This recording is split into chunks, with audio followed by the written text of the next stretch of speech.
L'humoriste Laurent Gérard aime sa nouvelle vie en province et ne se prive pas de dire tout le mal qu'il pense de Paris aujourd'hui. Mais il continue de venir à la capitale quand le TGV est à l'heure.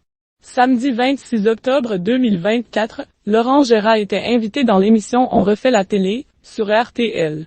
L'occasion pour lui de se confier sur son choix de s'éloigner de la capitale pour privilégier une vie plus paisible à Lyon, une ville qui lui tient à cœur. Laurent Gérard a quitté Paris mais Laurent Gérard, l'humoriste et imitateur bien connu, s'est confié sans filtre sur son rapport à Paris lors d'une interview sur RTL.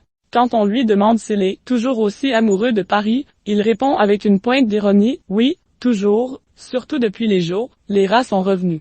Il admet ne jamais avoir été véritablement passionné par la capitale, ajoutant même, ça devrait être Lyon la capitale. L'humoriste de 56 ans précise qu'il ne reste généralement pas plus de 2 ou 3 jours à Paris, une ville qui lui sert désormais surtout à enchaîner ses rendez-vous professionnels. Je ne me plains pas d'être 2 jours à Paris, parce que je concentre tous mes rendez-vous, explique-t-il. Mais l'époque où il y possédait un appartement semble bien révolue. Je n'ai même plus d'appartement à Paris, je dors dans mes bureaux, il y a un petit studio, ajoute-t-il. Laurent Gérard a-t-il encore des amis à Paris? Cependant, il reconnaît ce que Paris lui a apporté, c'est aussi la ville qui m'a fait connaître donc je ne peux pas me plaindre de Paris tout le temps. Néanmoins, les liens qu'il entretenait avec la capitale se sont progressivement estompés, notamment avec le départ ou le décès de plusieurs amis. Je n'y ai plus beaucoup d'amis, à part Eddie Mitchell, confie-t-il. Désormais, c'est à Lyon que Laurent Gérard a trouvé son ancrage. Il y vit avec sa femme Christelle Bardet et leur petite fille, Célestine,